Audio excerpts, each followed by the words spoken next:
चलिए, पिछले क्लास में वोल्ट मीटर के बारे में हम लोग बात किए थे और वोल्ट मीटर के लिए डायग्राम भी बनाए थे। एक बार फिर से बना दे रहे हैं क्योंकि कैलकुलेशन करना है। तो ध्यान देंगे, आपको बताया गया था कि अगर धारा मापी को वोल्ट मीटर में बदलना है तो श्रेणी क्रम में एक उच्च प्रतिरोध को जोड़ दिया जाता है। चलिए बात, श्रेणी क्रम में एक उच्च प्रतिरोध को जोड़ देंगे तो ये किसमें बदल जाएगा? ये वोल्ट मीटर में बदल जाएगा। आपके एग्जाम में पूछा जाता है कि धारा मापी को वोल्ट मीटर में बदलने के लिए क्या किया जाता है, तो याद रखिएगा श्रेणी क्रम में उच्च प्रतिरोध को जोड़ देंगे तो धारा मापी किसमें बदल जाएगा? वोल्ट मीटर में।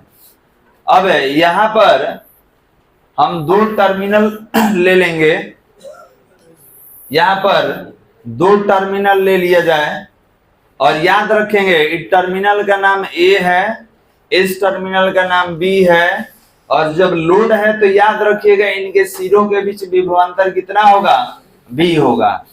अब आपसे पूछा जाए कि बताइए इससे जो करंट जाएगा इसका नाम क्या लिखेंगे? तो इसका नाम लिखेंगे IG। क्यों लिखेंगे?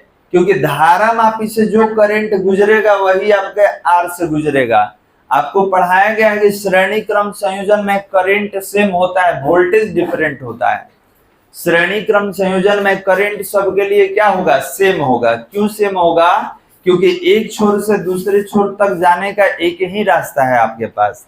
तो श्रेणी क्रम संयोजन में करंट सेम होता है, वोल्टेज डिफरेंट होता है बालक। तो यही डायग्राम हम लोग बनाए थे ना। चलिए, तो आज हम लोग सीखेंगे कि सर धारा मापी को वोल्ट मीटर में कैसे परिवर्तित किया जाता है और ये जो आप प्रतिरोधक जोड़े हैं R, इसका वैल्यू कैसे निकालेंगे। तो पैराग्राफ चेंज करके लिखा जाए, जहां तक हुआ है वहां से आगे कंटिन्यू करना है। पैराग्राफ चेंज करके लिखेंगे धारा मापी का वोल्ट मीटर में परिवर्तन, जहां तक हुआ है वहां से पैराग्राफ चेंज करके लिखा जाए धारा मापी का वोल्ट मीटर में परिवर्तन, धारा मापी का वोल्ट मीटर में परिवर्तन और डैश दे दिए जब अलग और डैश दे देंगे। पैराग्राफ चेंज करके लिखा जाए धारा मापी में उच्च प्रतिरोध है, धारा मापी में उच्च प्रतिरोध है श्रेणी क्रम संयोजन में जोड़कर, धारा मापी में उच्च प्रतिरोध है श्रेणी क्रम संयोजन में जोड़कर, उच्च प्रतिरोध श्रेणी क्रम संयोजन में जोड़कर इस वोल्ट मीटर में परिवर्तित किया जाता है, इसे वोल्ट मीटर में परिवर्तित किया जाता है, इसे वोल्ट मीटर में परिवर्तित किया जाता है। अतः वोल्ट मीटर परिपथ में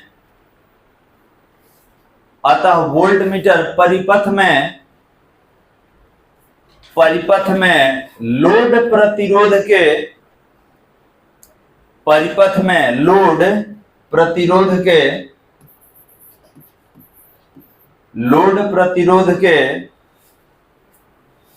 प्रतिरोध के सिरों के मध्य जोड़ा जाता है, लोड प्रतिरोध के सिरों के मध्य जोड़ा जाता है। अब देखिए आप क्या लिखे हैं थोड़ा समझ लीजिए। कोई वायर है बालक और यहाँ लोड है, लोड मतलब बल्ब हो गया, पंखा हो गया, टीवी हो गया, कोई चीज हो गया, और आपसे कहा गया वोल्ट मीटर थोड़ा सा जोड़ के बताइए।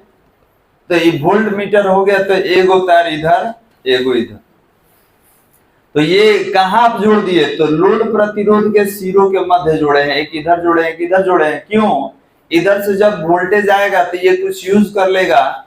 मान लीजिए यहाँ 100 वोल्ट है, यहाँ 80, तो मालूम चल गया ना कि 20 यूज किया है बालक। तो ये कौन बताएगा? तो ये वोल्ट मीटर बताएगा। क्लियर है? तो ये बता दिया कि यहाँ विभवांतर कितना है। तो विभवांतर कहाँ मिलेगा? तो लोड प्रतिरोध के सिरों के मध्य मिलता है बालक। चलिए, तो डायग्राम के हिसाब से आते हैं। डायग्राम में ये बताइए कि धारा मापी अब प्रतिरोध श्रेणी में है कि समांतर में है? श्रेणी में है कि समांतर में है जी? श्रेणी में। जब रास्ता एक ही रहता है एक टर्मिनल से दूसरे टर्मिनल तक जाने के लिए तो ये श्रेणी हो गया। जब 2-3 वो रास्ता रहता तो बोलते कि समांतर क्रम है। पैराग्राफ चेंज करके लिखा जाए। पैराग्राफ चेंज करके लिखेंगे G तथा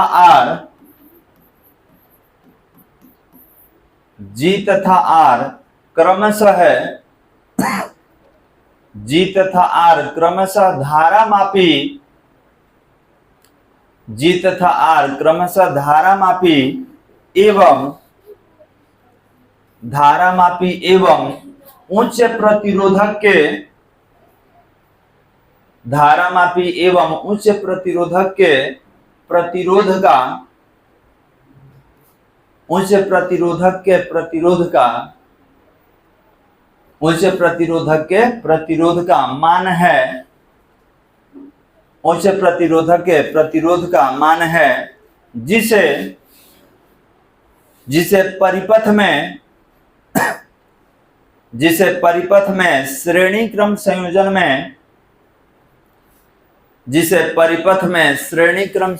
में रखा गया है।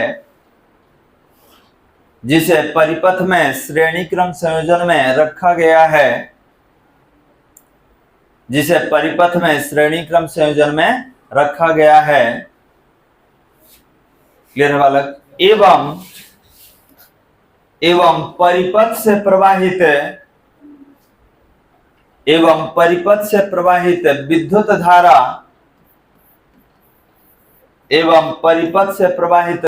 धारा IG है।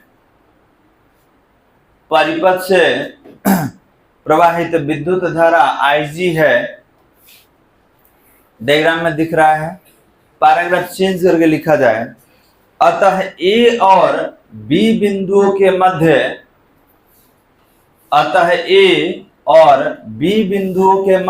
विभवांतर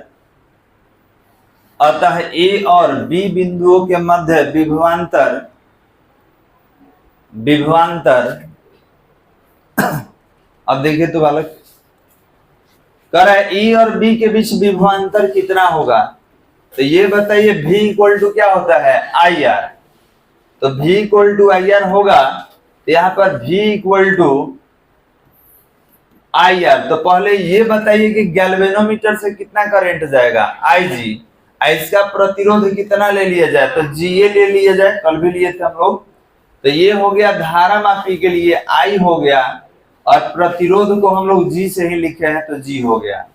फिर यही करंट किससे जाएगा? तो प्रतिरोधक R से जाएगा और उसका प्रतिरोध कितना लिया गया है? Capital R। अब बाहर से आप किसको जोड़े हैं? तो इसी को जोड़े हैं। तो इसका वैल्यू कैसे निकालेंगे उसके लिए फॉर्मूला बनाना है। तो V बराबर इन दोनों में कुछ कॉमन दिख रहा है बालक? IG कॉमन है तो आप IG कॉमन ले लीजिए। तो ये कितना हो जाएगा? G plus R। क्या इसको लिख सकते हैं V बटा IG? ये IG जो है यहां से डिवीजन में भाग में आ जाएगा और ये रहा G प्लस R। क्या इसको सीधा अगर लिखना हो तो लिखा जा सकता है कि G प्लस R बराबर V बटा में IG और क्या लिख सकते हैं? R बराबर V बटा में IG माइनस G हो जाएगा बालक। तो इस समीकरण नंबर कितना हो जाएगा? 1। तो आप यहां से समीकरण 1 तक लिख लीजिए।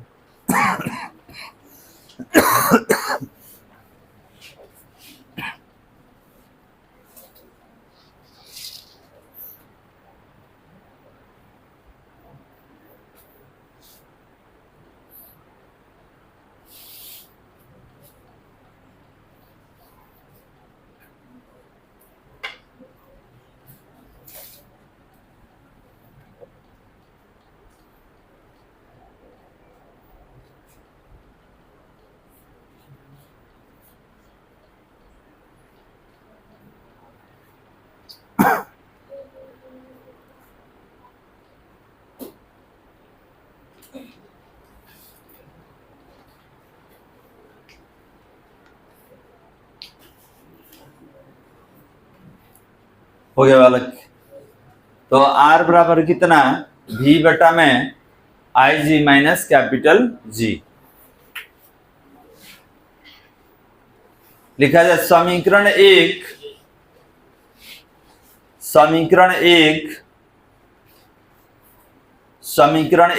आवश्यक प्रतिरोध का मान है, समीकरण एक आवश्यक प्रतिरोध का मान है, समीकरण एक आवश्यक प्रतिरोध का मान है जिसे धारामापी के, आवश्यक प्रतिरोध का मान है जिसे धारामापी के श्रेणी क्रम संयोजन में, जिसे धारामापी के श्रेणी क्रम संयोजन में जोड़ा जाता है, धारामापी के श्रेणी क्रम संयोजन में जोड़ा जाता है, जिससे यह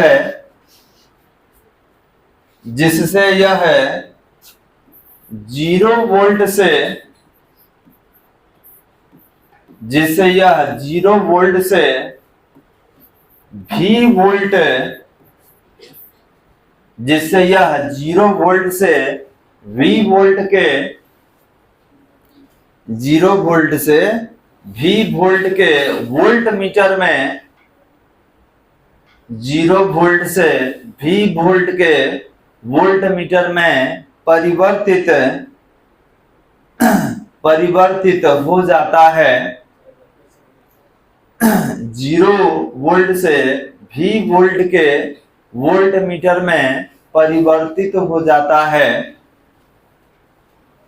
परिवर्तित हो जाता है। मतलब कि अगर R प्रतिरोध का वैल्यू आप निकाल लीजिएगा तो याद रखेंगे कि 0 वोल्ट से V वोल्ट के वोल्ट मीटर में बदल जाएगा। जैसे कोई कह दिया कि 0 वोल्ट से 24 वोल्ट तक, ठीक है, 5 वोल्ट से 20 वोल्ट तक। तो अब बताइए कि अगर 0 से 24 हुआ तो 24 में से 0 घटा लीजिए, कितना का मेजरमेंट करना है, 24 वोल्ट का। 5 से 20 कह दिया तो कितना का मेजरमेंट करना है, 15 वोल्ट का। ठीक है, तो इसको निम्न सीमा कहा जाता है, इसको उच्च सीमा कहा जाता है। कहां से कहां तक आप मेजर कीजिएगा, तो हम 0 से V वोल्ट तक करेंगे। अब ये बताइए कि दोनों प्रतिरोध है, क्योंकि ये धारामापी है तो इसका भी कुछ प्रतिरोध होगा, और ये तो आप प्रतिरोधक जोड़े ही हैं, तो इसका प्रतिरोध हम लोग G से ही लिखे हैं और इसका हम लोग R से ही लिखे हैं। तो ये बताइए कि श्रेणी क्रम में है कि समांतर क्रम में है। तो श्रेणी क्रम में समतुल्य प्रतिरोध निकालने का सूत्र क्या है, R1 प्लस R2। तो यहाँ R1 तो है नहीं, तो क्या लिखेंगे, G प्लस R।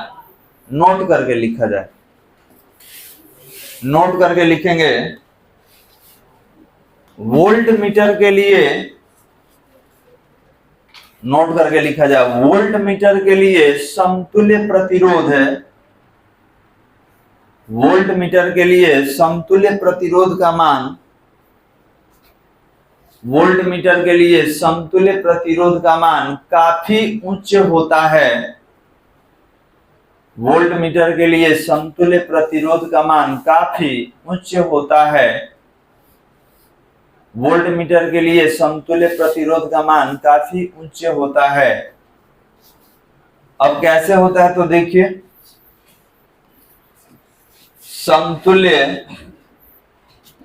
समतुल्य प्रतिरोध तो हम लोग पढ़ चुके हैं पीछे भी कि समतुल्य प्रतिरोध जो होगा, ध्यान देंगे, ये हमेशा उच्च मान देगा।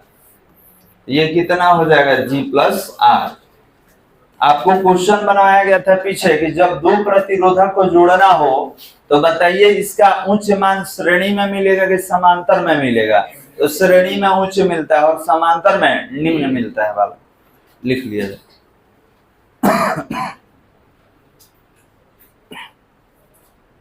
तो श्रेणी क्रम में जितना भी प्रतिरोध हो सबको लगातार हम लोग ऐड कर देते हैं, जोड़ देते हैं।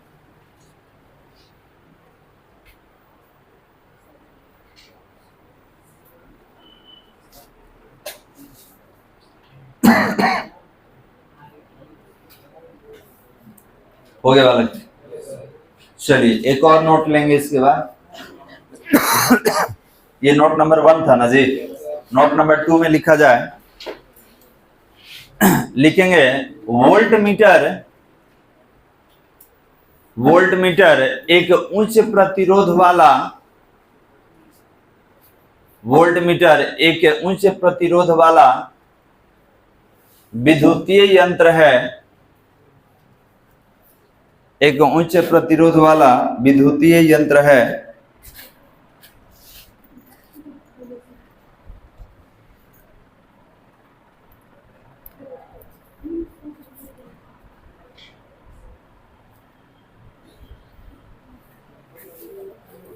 हो जाए अलग। नोट नंबर 3 में लिखा जाए, आदर्श वोल्ट मीटर का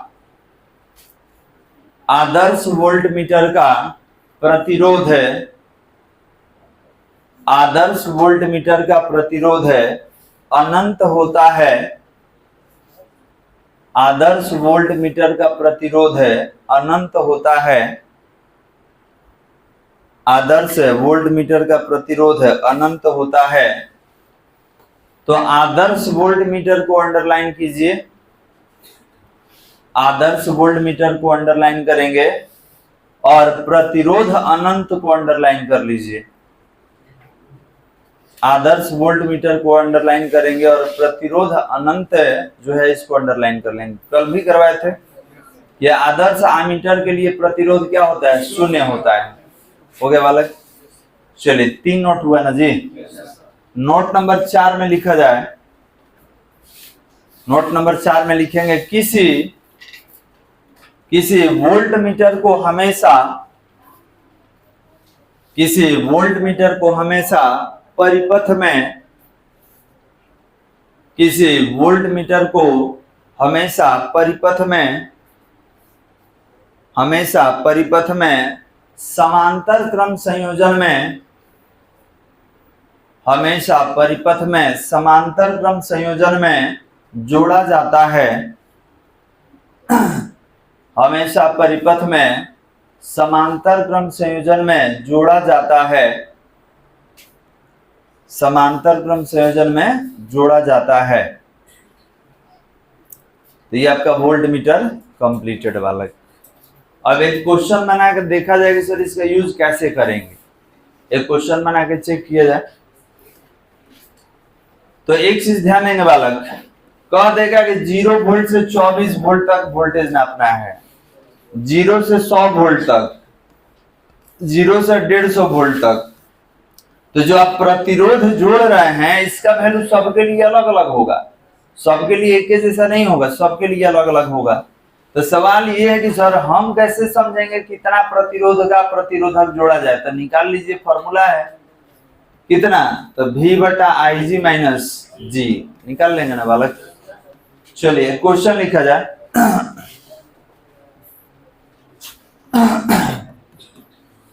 लिखेंगे 12 ओम प्रतिरोध की कुंडली युक्त, 12 ओम प्रतिरोध की कुंडली युक्त, 12 ओम प्रतिरोध की कुंडली युक्त धारा मापी, 12 ओम प्रतिरोध की कुंडली युक्त धारा मापी 4 मिली एम्पियर, धारा मापी 4 मिली एम्पियर की धारा के लिए, 4 मिली एम्पियर धारा के लिए, 4 मिली एम्पियर धारा के लिए पूर्ण विक्षेप देता है, 4 मिली एम्पियर धारा के लिए पूर्ण विक्षेप देता है, पूर्ण विक्षेप देता है। इसको 0 वोल्ट से 24 वोल्ट के, इसको 0 वोल्ट से 24 वोल्ट के वोल्ट मीटर में, इसको 0 वोल्ट से 24 वोल्ट के वोल्ट मीटर में किस प्रकार परिवर्तित किया जा सकता है, किस प्रकार परिवर्तित किया जा सकता है। बस रुक जाइए।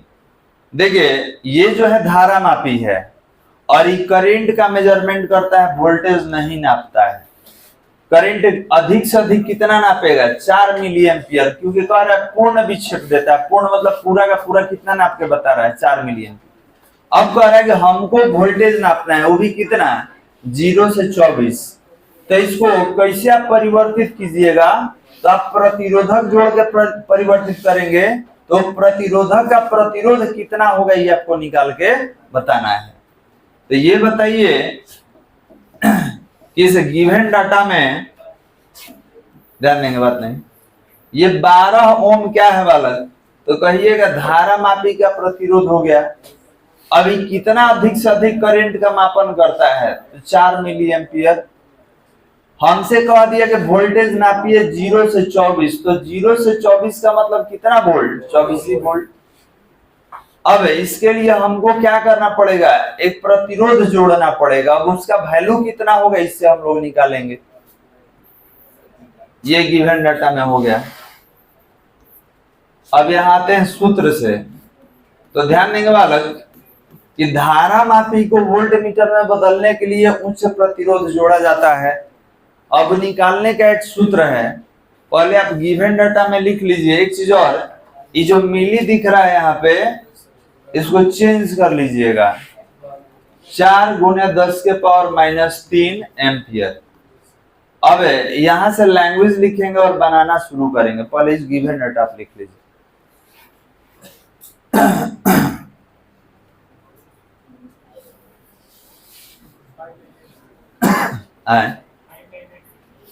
फाइव, ठीक, निकाल के देख लिया हो गया बालक। लिखा जाए धारा मापी में एक उच्च प्रतिरोध को,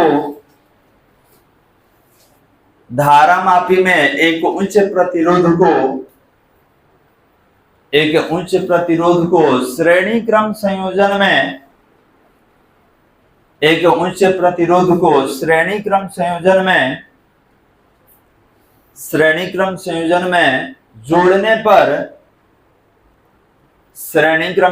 में जोड़ने पर यह वोल्ट मीटर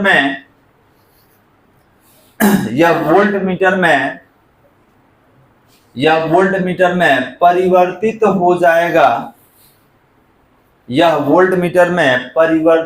जाएगा। तो देखिए R का वैल्यू निकालना है जी सूत्र से। सूत्र कितना है, R बराबर V बटा में IG और माइनस G है। तो R बराबर V का वैल्यू यहाँ देखिए 24 है, IG का वैल्यू, IG कितना है जी, 4 गुने 10 के पावर -3, और G कितना है 12। कुछ कट रहा है, 4 छके 24, 6 बार में कट गया।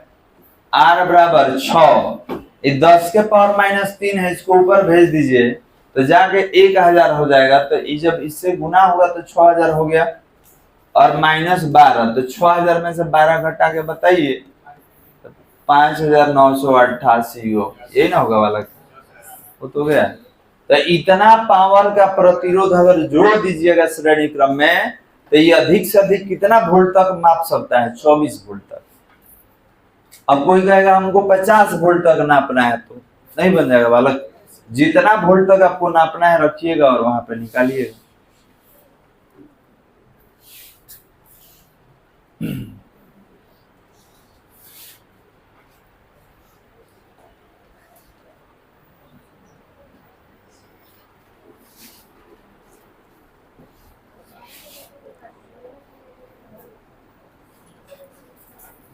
बन गया। बस ये आपका जो पार्ट है ये कंप्लीट हो गया। तो ध्यान देंगे हम लोग जो पढ़ रहे हैं इसका नाम है यूनिट नंबर 3 और चैप्टर नंबर 4। ध्यान देंगे इसमें 2 चैप्टर है बालक, 4 और 5 2 है। तो हम लोग एक पार्ट कंप्लीट कर लिए जिसका नाम है विद्युत धारा का चुंबकीय प्रभाव। अभी एक पार्ट और है जिसका नाम है चुंबकत्व, तो उसका नाम है यूनिट 3 है और चैप्टर 5 है। अभी 2 पार्ट में से एक पार्ट हम लोग कंप्लीट कर लिए, एक पार्ट बचा हुआ है जिसका नाम है चुंबकत्व, जिसको मैग्नेटिज्म कहा जाता है। तो हेडिंग दिया जाए, हेडिंग देने वाला यूनिट वही है, यूनिट नंबर 3 है और चैप्टर नंबर कितना हो जाएगा ये 5, और इसका नाम क्या होगा तो चुंबकत्व, इसको कहा जाएगा मैग्नेटिज्म। अब देखिए इसमें हम लोग चुंबक का गुण पढ़ने वाले हैं। चुंबक क्या है, कितने प्रकार का होता है, चुंबकीय तीव्रता, चुंबकन क्षेत्र क्या होता है, कौन कौन धातु है जिससे हम लोग चुंबक बनाते हैं, चुंबक को विचुंबकित कैसे किया जाता है, पृथ्वी का चुंबकीय तत्व कौन है, बस यही सब हमको चुंबक के बारे में पढ़ना होता है। हो गया बालक?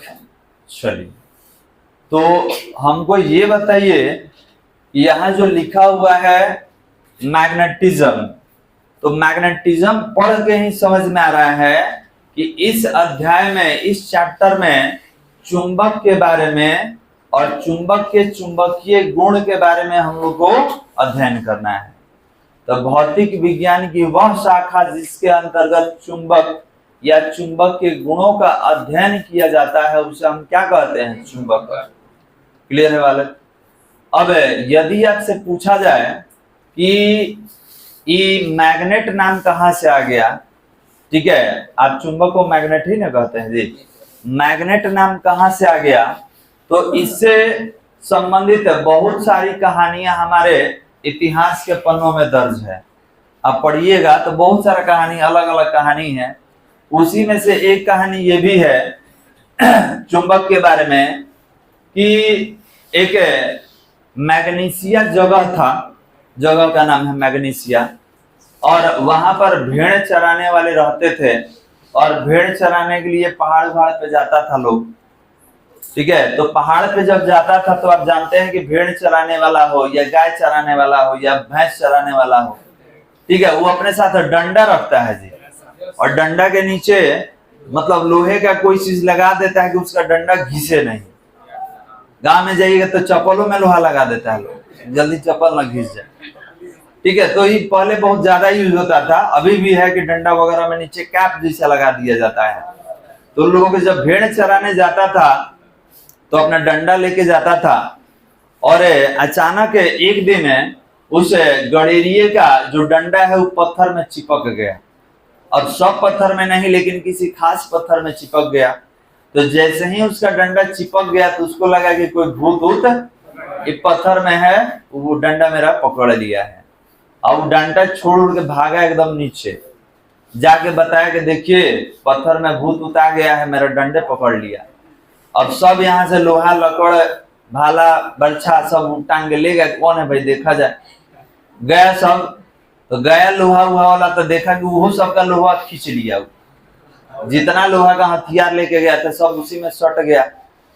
तो उसमें देखा गया कि ये पिंड के पास, मतलब वो पत्थर के पास है, केवल एक ही तरह का गुण था, वो लोहे से बने वस्तुओं को ही आकर्षित कर रहा था, लकड़ी को नहीं खींच पा रहा था, प्लास्टिक को, कागज को, कपड़ा को नहीं खींच पा रहा है, वो केवल लोहे को ही या लोहे से बनी वस्तुओं को ही आकर्षित कर पा रहा था। अब ये बात धीरे धीरे फैला, तो जब जानकार को मालूम चला, उस समय जो जानकार थे, वैज्ञानिक भी कह सकते हैं, उनको मालूम चला, तो वह देखने के लिए कि भाई कौन पत्थर है जिसके अंदर ये गुण है। तो उन्होंने स्टडी किया, तो उन्होंने पाया कि ये एक विशेष प्रकार का पत्थर है, ठीक है, जिसके अंदर लोहे से बनी वस्तुओं को आकर्षित करने का एक क्षमता है, और उस पत्थर का नाम दे दिए मैग्नेटाइट, ठीक है। मैग्नीशिया जगह पे था तो नाम क्या दे दिए, मैग्नेटाइट। अब उसी मैग्नेटाइट से जो हम लोग निकालते हैं पत्थर का टुकड़ा, तो उसको मैग्नेट कहते हैं कि चुंबक है। क्लियर है बालक? तो वहीं से उसका नामकरण रखा गया, और देखा गया कि सबको आकर्षित नहीं करता है, वो या तो किसी दूसरे चुंबक को या चुंबकीय पदार्थ को या लोहे से बनी किसी वस्तुओं को ही आकर्षित करता है, बाकी किसी को आकर्षित नहीं करता है। तब उनको मालूम चला धीरे धीरे कि पृथ्वी के भूगर्भ से, जैसे ज्वालामुखी जब निकलता है तो उसके अंदर से लावा निकलता है वाला, वो लावा समझिए कि अपने आप में सब अयस्क है, जो कि मॉल्टेन स्टेट में लाल लाल देखिएगा लावा के रूप में निकलता है। अब वही सब पहाड़ पर्वत काफी बड़े बड़े ऊंचाइयों के रूप में आकार धारण कर लेता है, क्योंकि बहुत ज्यादा और अधिक मात्रा में पृथ्वी के गर्भ से निकलता है, अंदर से निकलता है। और आप पढ़े होंगे अगर ज्योग्राफी तो मालूम होगा कि पृथ्वी के अंदर अलग अलग लेयर है, अलग अलग लेयर में अलग अलग धातु है। जैसे पहला लेयर ले लिए जाए ऊपर से, तो अगर तीनों लेयर की बात करें तो एक ट्रिक है सियाल सीमा नीफे। तो सियाल मतलब सिलिकॉन एल्युमिनियम पहला लेयर में, दूसरा में सिलिकॉन और मैग्नीज, और तीसरा लेयर में मतलब इसके सेंट्रल पोर्शन में जो केंद्र वाला भाग होता है इसमें निकेल फेरस होता है। ठीक है, निकेल फेरस, फेरस लोहा को ही कहते हैं, हेमेटाइट से करते हैं ना जी निष्कर्षण, तो याद रखिएगा इन नीफे होता है, नीफे मतलब निकेल फेरस, जो कि अर्थ के कोर में होता है, सेंट्रल पोर्शन में।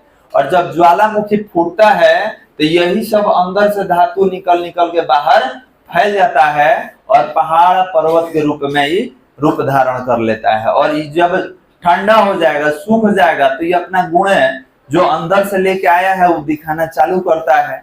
तो याद रखेंगे ये जो पत्थर के रूप में पाया जाता है ये सब नेचुरल मैग्नेट कहलाता है। ये एक तरह का अयस्क होता है, और अयस्क को हम लोग परिशुद्ध करके अलग अलग तरह का धातु का निष्कर्षण करते हैं। अब क्या सोचिएगा कि लोहा अंदर निकल रहा है, लोहा उठा के घरे लेके आ जाए, नहीं, वो अयस्क के रूप में रहता है, हेमेटाइट के रूप में रहेगा, उसको बाहर निकाल के शुद्ध किया जाता है। उसके बाद निष्कर्षण कीजिएगा, आप पढ़े होंगे लोहे का निष्कर्षण करने का तरीका, कि हीट चेंबर में डाल के कैल्शियम कार्बोनाइड के साथ इतना डिग्री टेम्परेचर पे इसको हम लोग गर्म करेंगे तो एक तरफ है प्योर लोहा निकलता है, एक तरफ उसका गंदगी निकलता है जिसको गैंग या मैट्रिक्स कहा जाता है ना जी। उसी से हम लोग बूंदा बनाते हैं, और जो ओरिजिनल लोहा रहता है उसको पिटवा लोहा, और जो ई रहेगा उसको ढलवा, पढ़े ना, ढलवा लोहा पिटवा लोहा। तो याद रखेंगे जो गंदगी होता है वो गैंग या मैट्रिक्स होता है। तो हमने देखा, हमको यहाँ ये नहीं बताना है कि निष्कर्षण क्या है, हमको ये जानकारी केवल चाहिए कि पृथ्वी के भूगर्भ से जो भी निकलता है अयस्क रहता है, और उसका शोधन करके उसको परिशुद्ध करके अलग अलग धातुओं को हम लोग प्राप्त करते हैं। लेकिन जो ये चुंबक है बालक, ठीक है, ये पत्थर के रूप में ही पाया जाता है। अब वो गड़ेरिया था तो इसी तरीके का कोई पत्थर होगा जिसमें चिपक गया उसका डंडा, ठीक है, तो उसको नाम दे दिया गया क्या, मैग्नेटाइट।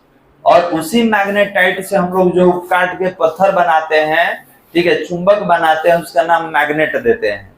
तो याद रखिए उस मैग्नेट को हम लोग नेचुरल मैग्नेट कहते हैं, प्राकृतिक चुंबक कहा जाता है, जो पत्थर के रूप में रहता है। इसका कोई आकार आकृति निश्चित नहीं है बालक। नेचुरल मैग्नेट का जो आकार है आकृति है निश्चित नहीं है, पत्थर के रूप में रहता है। और इसका जो आकर्षण का क्षमता होता है ये भी बहुत कम होता है, ठीक है। अब चाहिएगा कि स्पीकर में उसका यूज कर ले, ट्रांजिस्टर में यूज कर ले, तो उसका यूज नहीं कर पाएंगे। उसके लिए हम लोग को चुंबक बनाना पड़ता है। तो हम लोग कैसे बनाएंगे, तो प्राकृतिक चुंबक से ही प्रेरित होकर हम लोग बनाते हैं। तो याद रखिए हम लोग जो चुंबक बनाएंगे उसका विशेष आकार और आकृति होता है, ठीक है। हम लोग रिंग मैग्नेट बनाते हैं, गोल चुंबक बनाएंगे, ठीक है। हम लोग बार मैग्नेट बनाते हैं इसे छड़ जैसा, हम लोग यू शेप मैग्नेट बनाते हैं, घोड़े के नाल जैसे चुंबक बनाते हैं। तो जिस परिपथ में जैसा उपयोग है वैसे चुंबक हम लोग बना लेते हैं। और हम लोग जो चुंबक बनाते हैं उसका चुंबकीय क्षमता बहुत अधिक प्रबल होता है। अब सवाल ये है कि सर चुंबकीय क्षेत्र सब चुंबक एक जैसा होता है, बिल्कुल नहीं, ठीक है। अलग अलग टाइप का चुंबक है, लौह चुंबकीय है, प्रति चुंबकीय है, अनुचुंबकीय है। तो याद रखिएगा जो परमानेंट मैग्नेट बनता है वो बनता है आपका लौह चुंबकीय पदार्थ से, क्लियर है, जिसमें निकेल आता है, फेरस आता है, कोबाल्ट आता है। इस सब से जो चुंबक बनेगा वो एकदम प्रबल चुंबक बनता है, परमानेंट मैग्नेट बनाया जाता है वाला, क्लियर है। तो विशेष बात अगले क्लास में हम लोग करेंगे, बस रोक दीजिए।